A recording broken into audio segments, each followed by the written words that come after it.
G'day and welcome to the Inforunners. I'm Execute. Today I'm joined by Algared, or the Colonel, and the man that means no introduction, Mr. Morphologist. That does not roll off my tongue. That's right. Right. I needed an introduction because everyone's used to seeing me as 8-bit Al, but Yeah. now I'm high density Al, high definition Al, so yeah. All right, so before we kick it off real quick, we have the hashtag Jaden in the comments if you're interested in picking yourself up an F7A upgrade and Super Hornet.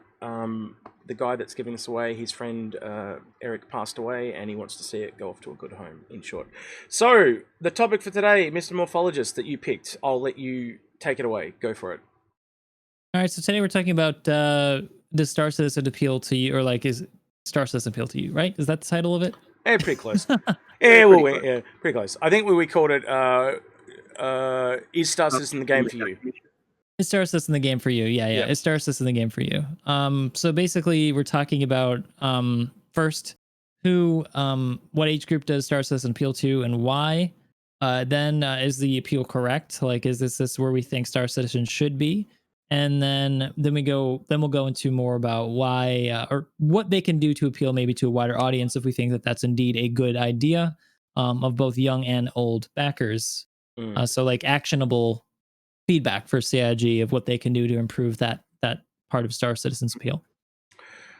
And I think this really stemmed from a conversation about who, like some backers feeling like it's starting to appeal more to a younger genre or a younger demographic, whereas they more like the appeal to an older demographic and what that includes. So we'll kind of go into that a little bit as well. Yeah, so I think you're right. At the moment, the game definitely appeals to an older audience, and I guess we'll talk a little bit about why that is. And Algared, tell us about, because you were telling us that story about your the students you talk with. So give us that example. My students are, they're into gaming. They know that I'm a gamer, so they say, "Oh, what games do you play?" Most of them know about Star Citizen. Oh, it's that space game, and if the kids doesn't know, there's always 3 or 4 who go in to tell them in great detail. But most of them are also, they'll say, "Oh, what console do you have, sir?" And I say, "Console, I'm PC Master Race," and that sets them off. It is always that most of them are console players, but I don't think there's any who haven't heard of Star Citizen, and that surprised me. That's the kind of first barrier in itself, isn't it? Because they kind of can't even afford to buy a PC, and at the moment this is a PC-only game. Yeah. So that's a barrier right there, and I think we can naturally all agree as you kind of get older, you are more financially stable, and you are able to buy a PC. And I think the next part of that would be I think with the students, the ones who know about Star Citizen first off, it's they're seeing it from a dad's computer or something like that. So I think they've got the access, but it's not their access. They're seeing it secondhand, and it's something I know to get into. But again, they don't have the computer; they've got the console. Well, we kind of asked that of the guys, including ourselves, before the show, and it seemed to be it was somewhere between 15 to 20 that most people built or purchased their own first PC. So it's definitely not, I remember my brother, his first console was when he was like 6 years old. So and I remember some of us were talking beforehand, and a lot of people were, they had the computers were in the home, like you said, Algared, they've got access, but it wasn't their own that they could regularly play on as well. So I think the machine is first part of the access. And I know one of the things that I found is certainly when talking to these students when they're looking at buying a computer, if they're after a gaming computer, they're actually looking for gaming laptops rather than desktop computers. And whether Star Citizen can be handled by a gaming laptop, I don't know. It certainly is that line where they go. They tend to go more that. Yeah, they're a lot more expensive than they should be, the gaming ones, in my opinion. You're better off just to go a desktop. But again, young people like that, the maneuverability, like the ability to play, portability to play anywhere. And unfortunately, you've got to pay, like in Australia, they're about twice as much for a genuine gaming laptop over a gaming desktop. And I think there's I'll I'll save this last point. Let Morph talk. No, but I it's think okay. the key It's okay. thing, I think the key thing for certainly the students that I know, the reason they do go that gaming laptop mode is because they need a laptop for school. So the school that makes sense. they do that bring your own device. So the students have got to bring their own device. They've got to have they've got one computer they can have. They need it for school, but if they double up and it's a gaming computer, they kind of kill two birds with one stone. So I think that might be part of it as well, which is an economic factor parents also consider. But makes sense.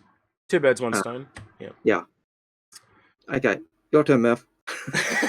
Yeah, no. I mean, we're basically, so I guess what we're saying here at the beginning is that we're going to talk about why this is, but basically what we're getting at here is that the age group that Star Citizen appeals to right now is older. It's generally older, and that's who backs Star Citizen to begin with. And one of these factors is, as you've alluded to here, is that the cost of entry is pretty high.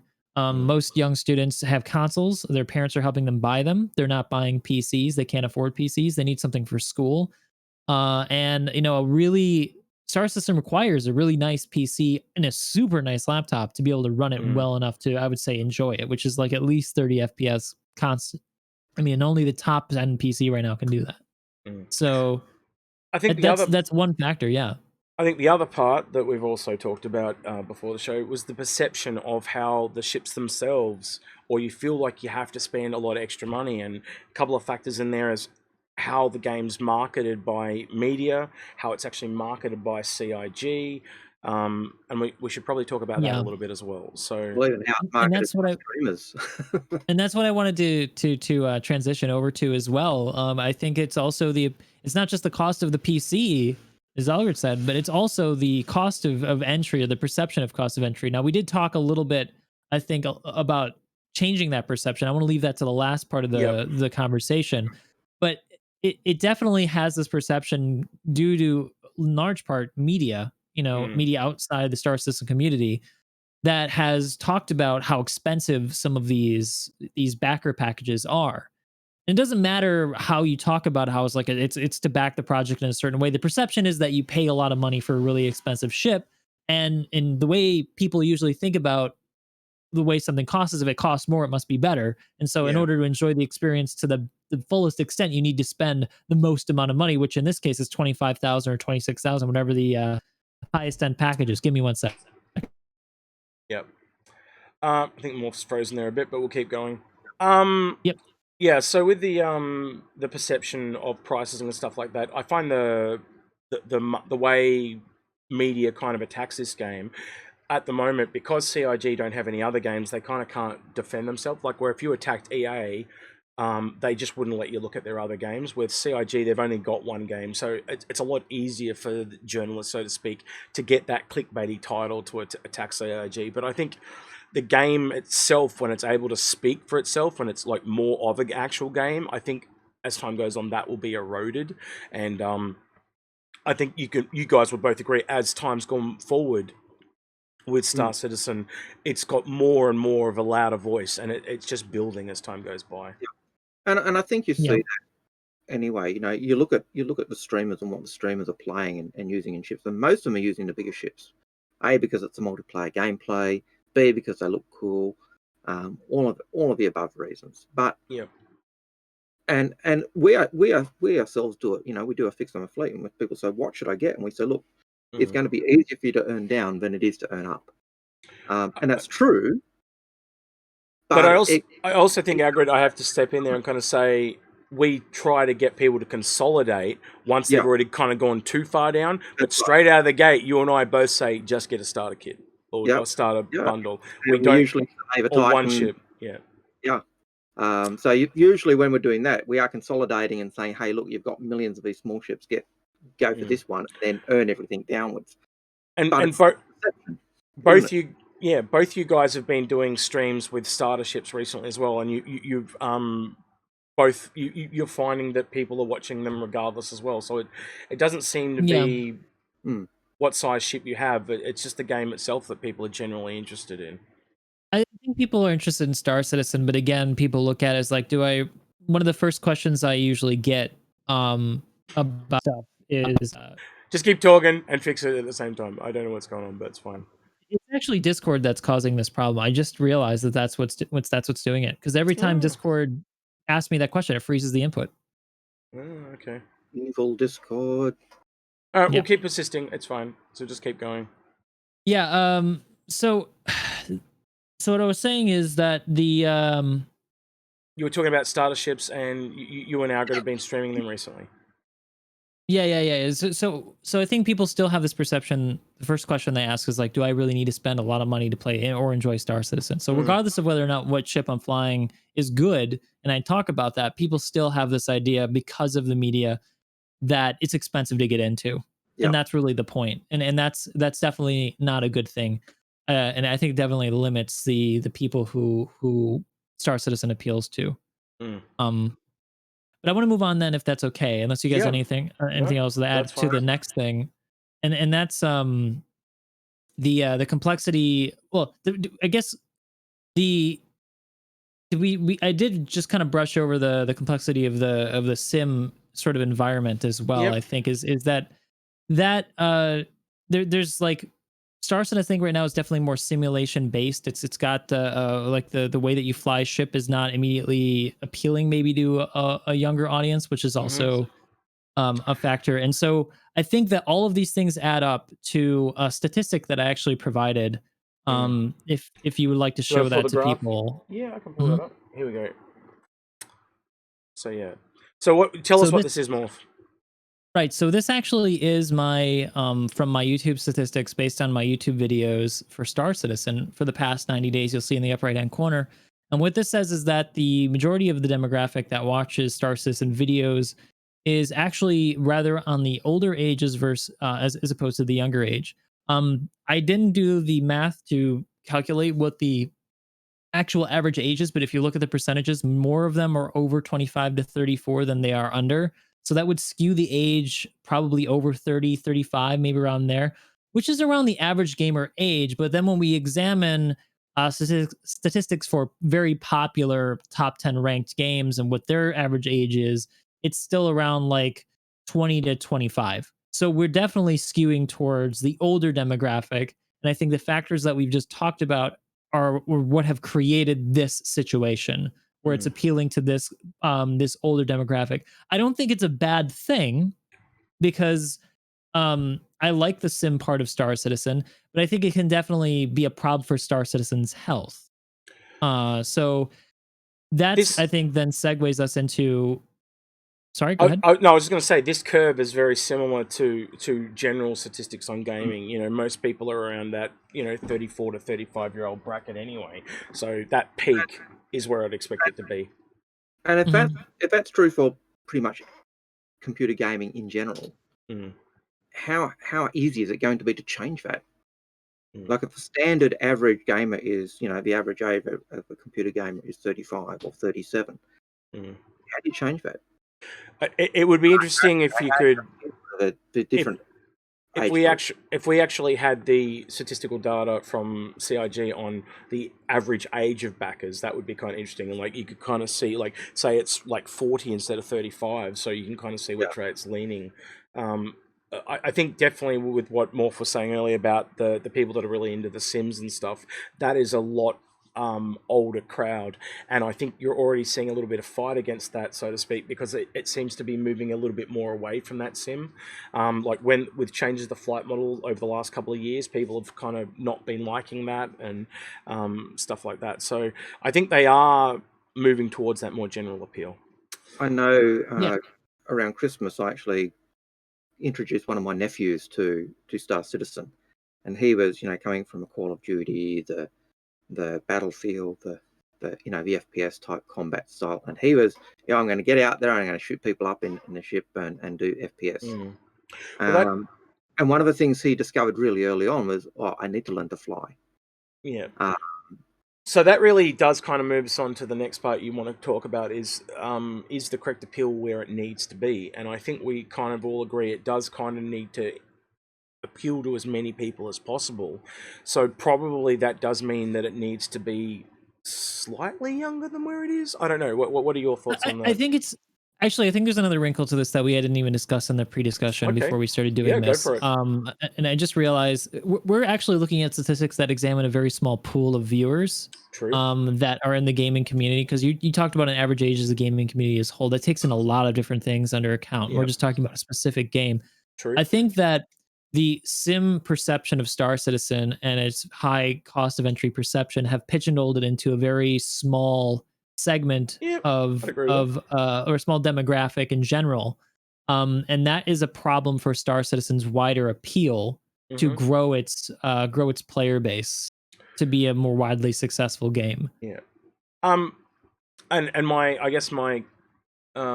response to that would be is I think Squadron 42 when it comes out will, like Algared was saying with the shooter stuff, and that more Call of Duty Battlefield, I think that combined with the cinematics and the sheer number of like celebrities, not a big thing here in Australia, but in America they really like their celebrities, and there are a lot of celebrities in Squadron 42.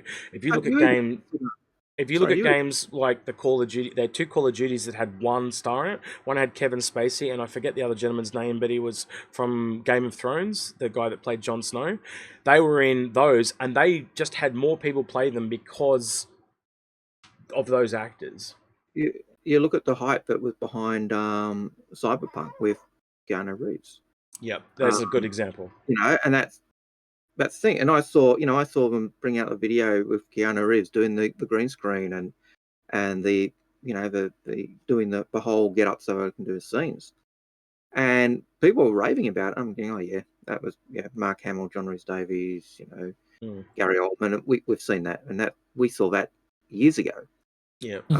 And I think just that wealth of stars is going to be a big appeal. But I think that also ties back into who the game appealing to, because I think you look at the stars.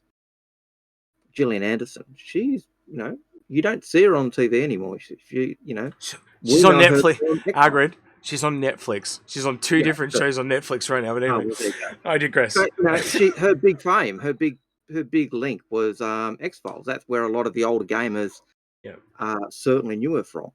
So there's definitely going to be some appeal there with all the different celebrities for different people. That's for sure. Yeah, but I think that what he's getting at here is right. Algared is right. I mean, the general star appeal is appealing to an older demographic. People who know about the stars who were in Squadron 42 are generally older. I mean, I guess Okay, so you're talking nostalgia, them.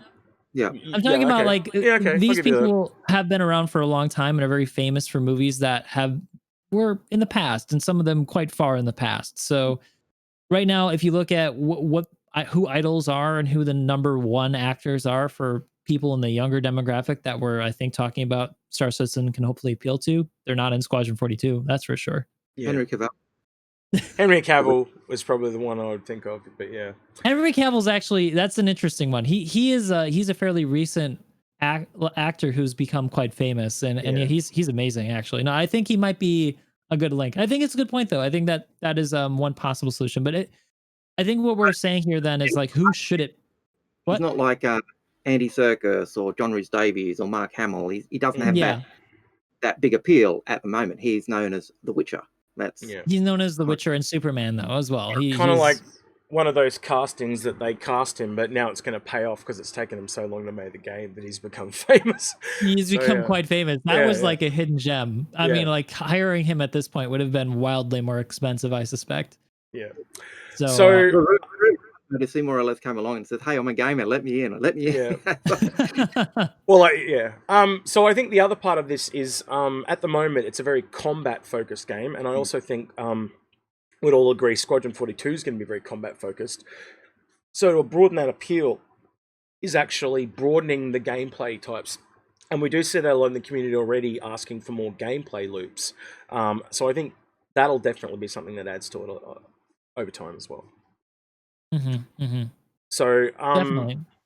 Is there, other than just combat focused game, is there other ones that you think specifically need to be focused on? Are there any of those gameplay loops do you think that are going to be more appealing to younger people? Because to me, combat is very more young person orientated, because we always tend to use the motor skills as we get older, so to speak.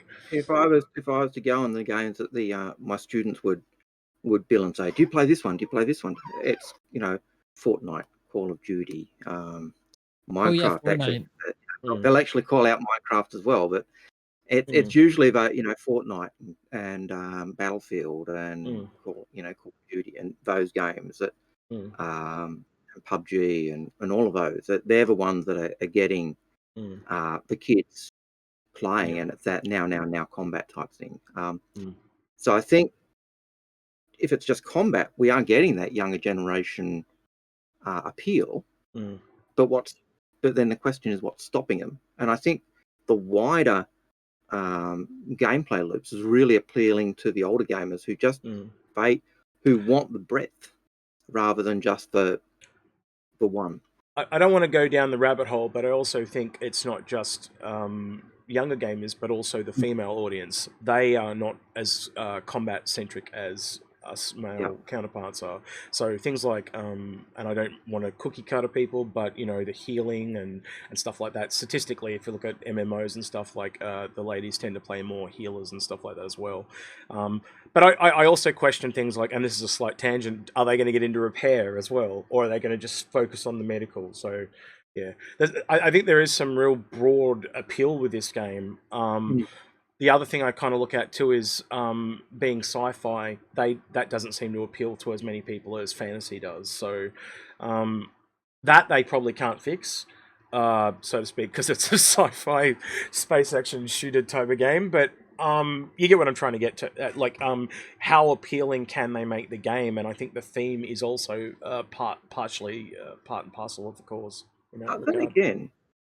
Then again, they may be able to bridge that gap, because if you think about it, Star Wars really was, kind of a crossover of medieval sword play with cowboys and cowboys and good guys and bad guys. And so I think I once heard a documentary where Lucas said he wanted to make a Western in space, the good guys, bad guys, the cavalry coming over the hill type thing. And yet he still had that chivalric approach. And so it could appeal. And we know that Star Wars has had a massive influence upon Chris Roberts and the game. So it's possible. Anything you want to add there, guys? Or we'll move on to the last bit of thing. No? We'll move on then. So the last one we've got here is... Oh, I'll let Morph do it. Go Morph. So the last thing is then, what can Star Citizen do, or what can CIG do to help Star Citizen appeal to a wider audience? What elements in Star Citizen could improve the player base, make it just make the community, I think, more healthy overall? Because I think diversity and just more people of different age ranges is healthy for an MMO. If we examine examples like WoW, which has a very diverse, very wide range of types of people who play that game, right? So yeah, I think naturally, as the game fills its gameplay loops out and there's more actual game to play, I think it will become more appealing. Beyond that, I also already feel that if you look at, say, like we've talked about how the older people tend to have the money and the bigger ships, but you're going to get the younger people that come in and they're going to want to be on the on-foot mercenaries. Like my younger brother, I talked to him quite extensively, and he does see himself playing this game as a mercenary. And so if there's a conflict, I might hire him and his friends to go in and take something out for me. So he gets to play the part of the game he wants to play, while we get to do the more economic side that we enjoy. Algared? Yeah, I could see my nephews and their friends getting in the same side. They do love the FPS games where they go and shoot things up. I think one of the things we were talking about earlier was that that whole death of a spaceman type mechanic. How will that play into it? Will it be the case where they can just run in and die, or are they going to have to think about it? I know the last nephew who was playing, he was finding it really interesting. He was loving the fact of walking around the ships and the fidelity, and yet it was also a learning curve. So it was different from what he was hoping and expecting, but it was also drawing him in. So it was interesting because when we talked about that death of the spaceman thing, it just became more and more complex every time we talked about, they'll be here to stop this, and then this will be here to stop this. You can quickly see that this might be that game where, how often do you get a game where it really crosses a lot of generations? And I think if there's a little niche for everyone to do in this game, I think it might actually be, like in WoW, how, I can be a hunter, or I can go over and be a mage, or I can focus on P versus P, or I can focus on the raids.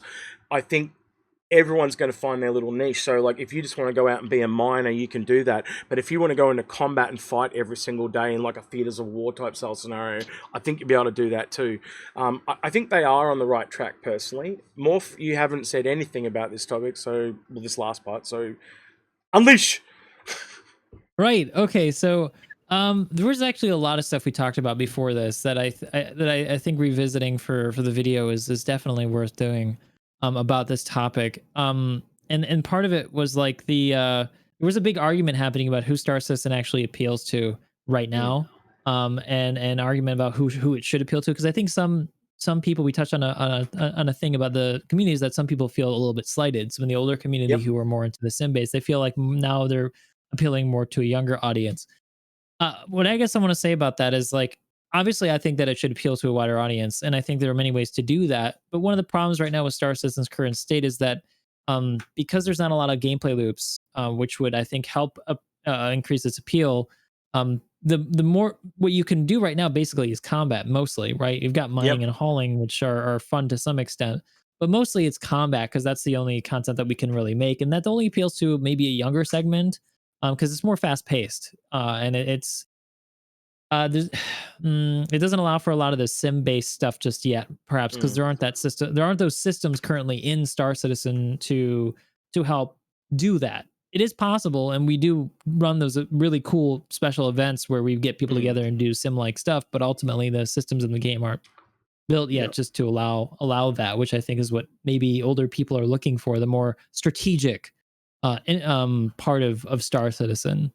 Just to add to what you're saying there about the Sims and stuff, I think with the interest of times, the more control methods they add into the game, the more appeal that's going to have as well. So while appealing to, say, someone that uses a controller or a keyboard, you should also be able to appeal to those people that do want to do those full sim pits. And I think they have shown that they are kind of doing that. Like, if you look at things like they've recently added Toby eye tracking that I've seen you doing. I was watching you on stream do that.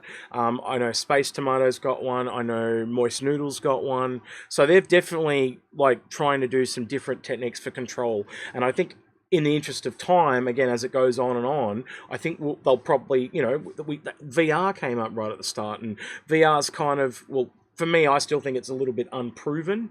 But they've said that that if it takes off, they'll do it.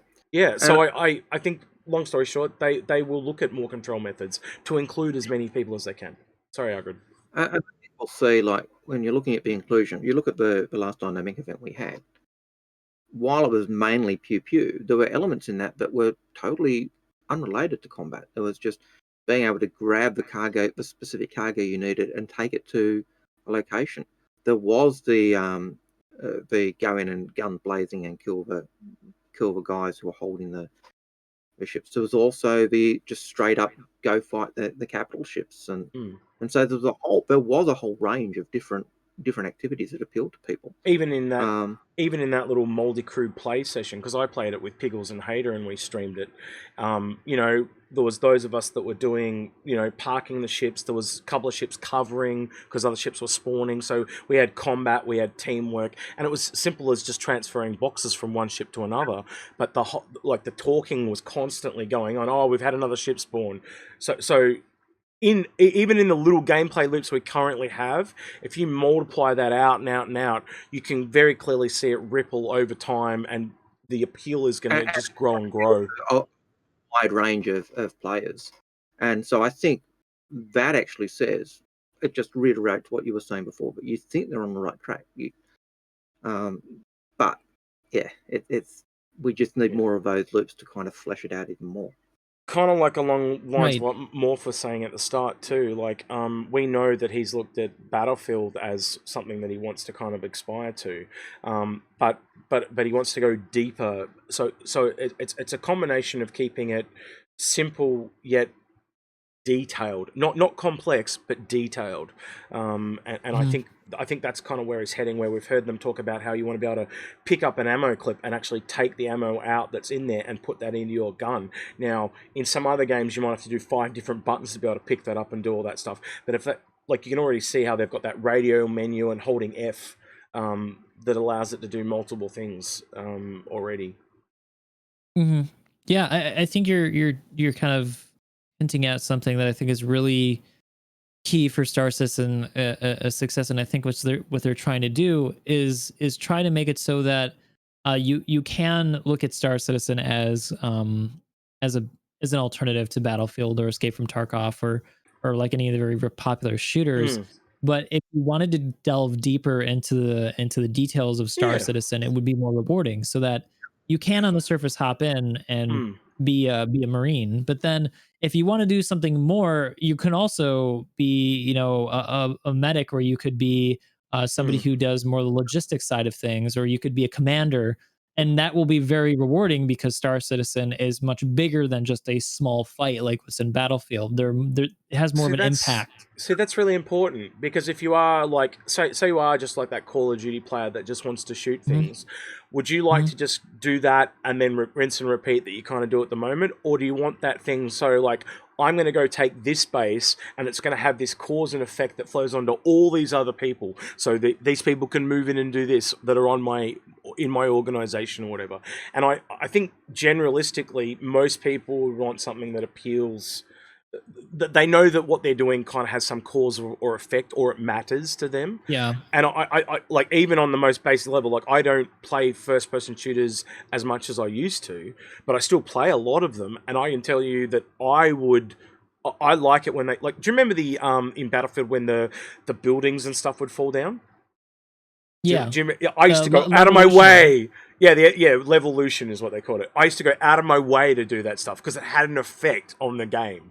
So maybe it's just me, but I guess I'm posting that question to you guys. It would having effect on the game, does that motivate you more to want to do something? So can you see that affecting a younger audience in the same way?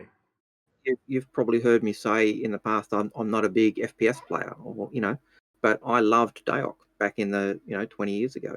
And Daok, one of the PvP section is you would go in and you'd have 3 realms fighting, and you could capture the forts and the keeps, and when you captured them, they'd actually flip over to your org, and they'd wear your colours, and you could actually get NPCs to help man them. But the other realms attacked, everyone in the realm, if it was a keep, would actually basically go to help defend that keep, because the realm got things out of it. And so I can see that type of thing. I quite enjoyed it. But even in Star Citizen, you've got that at the moment. You get into a ship, how do you start it up? You can either press R and just quick start up, or you can go, F and power up, shield, engines on.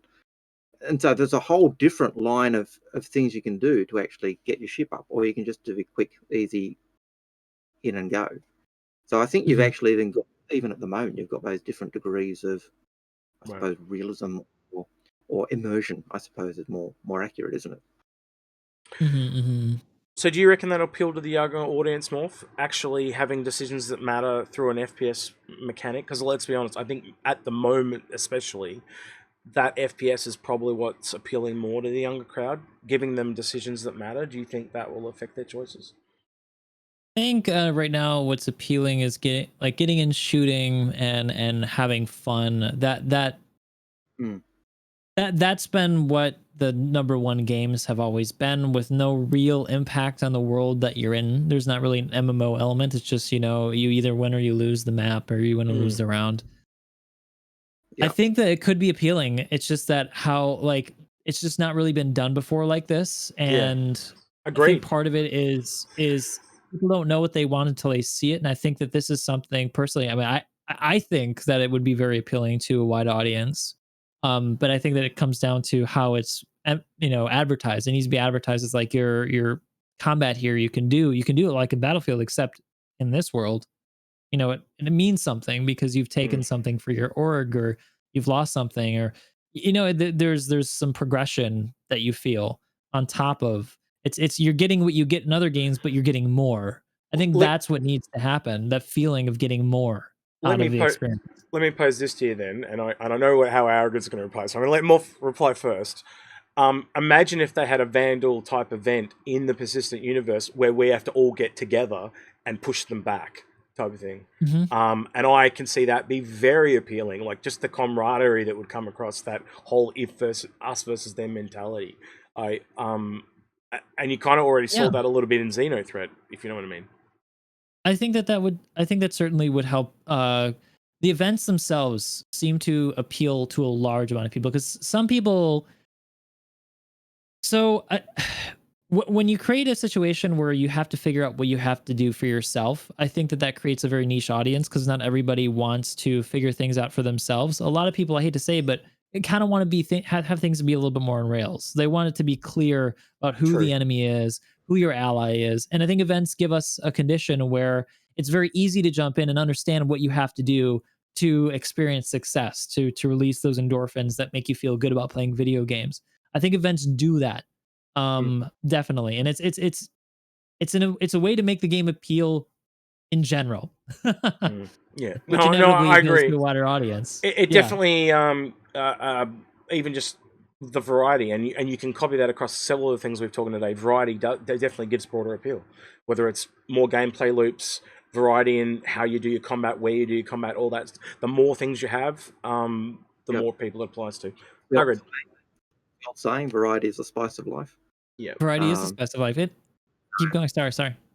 It's the spice. Got to keep the spice flowing, as they say.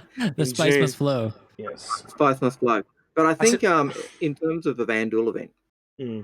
I always think back to 2014 when I was talking to Aaron, and we were talking in terms, and he said, we've got the situation whereas if we do an event and you don't, the Vandal take a system and we don't repulse it, that system will flip to Vandal. Or we go into a Vandal system and we kick the Vandal out. If we hold it long enough against the Vandal incursions, it'll flip to a UEE system, and UEE forces will actually start to come in and turn it back into UEE. And that's the type of thing they were looking at, just in terms of that aspect way back in 2014. So copy that out across that star map, Agrid, and you could see those icons flipping all over the shop. It also adds to, those events also give purpose. It's not just, it doesn't matter.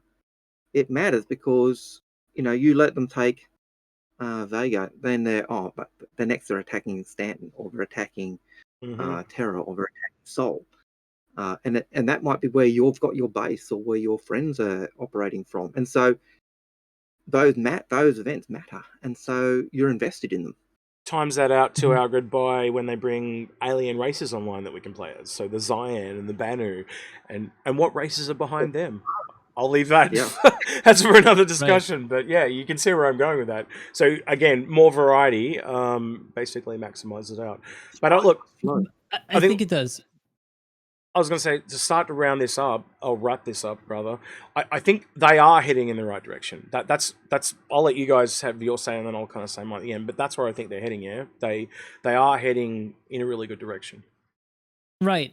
I think though that there's another aspect to this. It's not just about combat variety or event variety. Okay. I think it's also about variety of what you can do, and to give some actionable feedback about what can happen. I think to improve things immediately going into the future with development focus, is I would like to see more meaningful impact to non-combat professions in the game.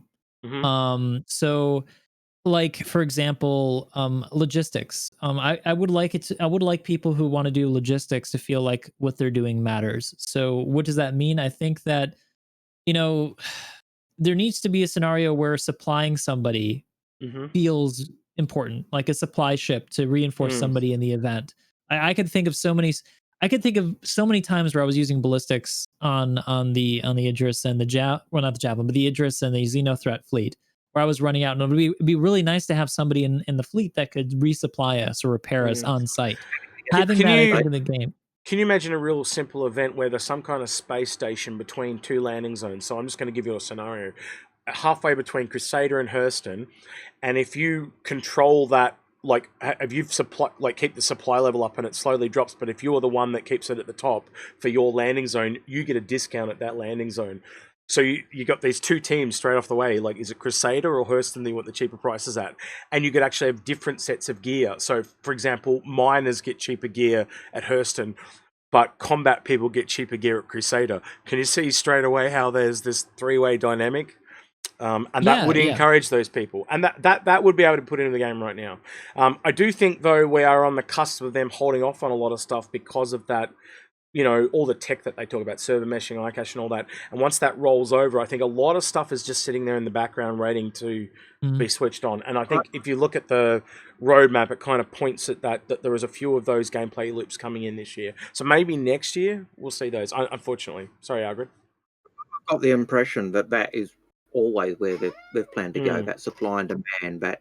I just remember, Chris talking about civilizations. If you stop a civilization supplies, if it's no longer being prosperous, you'll actually see more graffiti and more closed shops and more broken windows. But when it's prospering, you'll actually see the reverse side. You'll see cleaner streets and more shops are opening, and so that has an impact just at that level. And I know that's something that's way back. It's 2014, 2015 is what we were talking about then. And if anything, it just got bigger in scope in terms of the way the worlds work. And we talked a little bit about this in the last episode we did with you, Morph, the AI stuff with Quanta and stuff, so that's going to be a part of it too, quite honestly. Yeah, absolutely. Yeah. All right. Is there anything you guys want to add? Oh, sorry. Go ahead. Add in closing, I was going to say. So yeah, go nuts, Morph. I think, if we're concluding here, then the thing that I think that is key really to appealing to a wider audience is that whatever the focus be, I think going into the future, since the focus so much has been on combat recently, that adding more in that's non-combat focused and supportive would appeal to a wider demographic of not just younger people, but older people and people of different, different backgrounds, basically. Not everybody wants to do combat. And I think you saw that in that dynamic event. You had the sense where you were, gathering the stock off the ruined Starfarers and taking it back to Jericho, where they were resupplying the Javelin, and that had an impact on Phase 3. If we hadn't been repairing the Javelin or getting the Javelin out, the Javelin wouldn't have turned up. And that's right, and that's really, really dynamic and interesting, because you go from these lulls where you're trying to resupply something, and suddenly action happens, and you get these ups and downs that are really, really interesting. But you also get this really meaningful, interesting dynamic where people who don't really want to do combat but want to help are resupplying. Well, the guys who want to do combat protect them to be able to do the tasks they're doing. So everybody feels like they're doing something meaningful. I was able to do Phase 2 with my character in Aurora, taking cargo back to Jericho Station, because you could get the boxes in.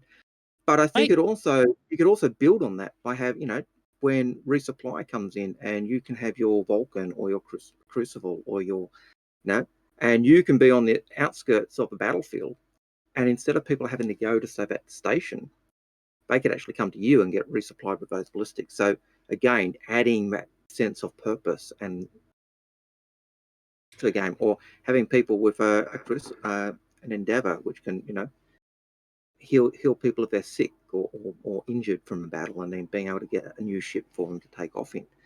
Those things are going to make non-combat people feel they're key and essential to what's going on in the game.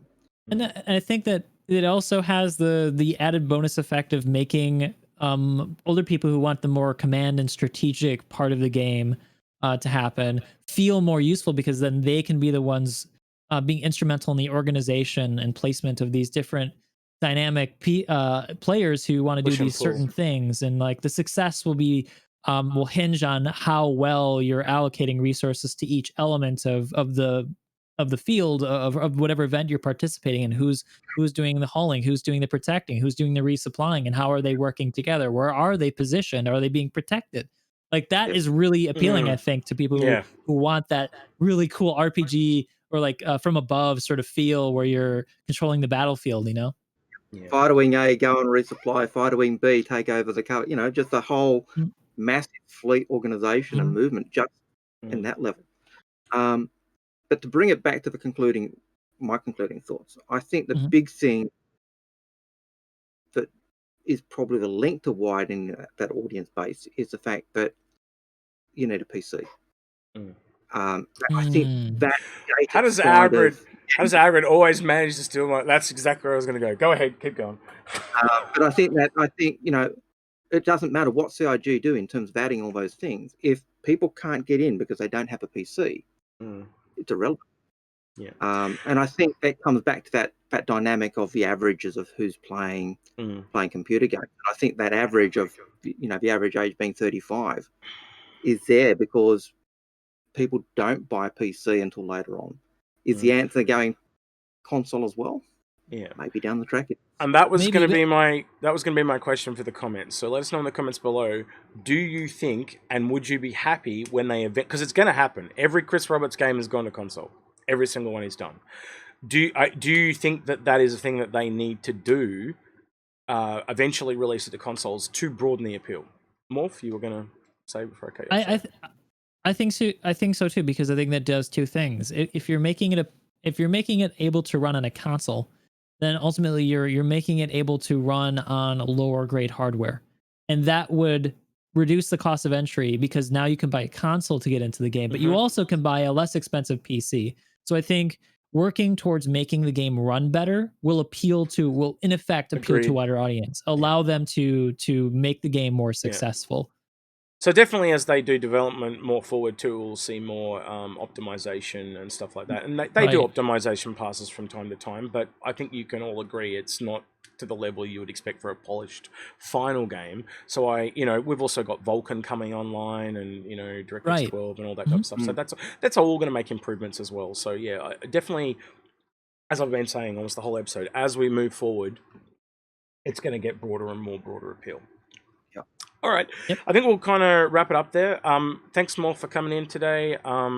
Where can people find you, Morph? You can find me at youtube.com/morphologist or twitch.tv/morphologist or on my Twitter account. And I've got some other social media, but mostly I'm on YouTube and Twitch. So check me out over there. And what days do you stream? Mondays, Wednesdays, and Saturdays at it would be 9 p.m. Eastern time. There we go. All right. So let us know your thoughts below in the comments. Also remember to leave a hashtag Jaden if you're interested in picking that Super Hornet up and an F7A upgrade. Algared, is there anything else you want to say before we head off? Subscribe, hit the bell, join us on Discord if you want to go the extra mile and support us. We love you, and you can also do that on Patreon or be a Nitro supporter on Discord as well. So there are options, but you don't have to. We don't need you to. But we love you if you do. All right, Morph, I hope you enjoyed yourself, and we'll have to get you back again sometime. You seem to enjoy these as much as we do, especially the pre-discussion. I do. Yeah. All right, then. He's have a deep dive. I love talking about Star Citizen. It's a passion, right? So it definitely is. He's been Morph. He's been Algared. I've been Execute, and we'll catch you in the next one. We're out of here. Take care.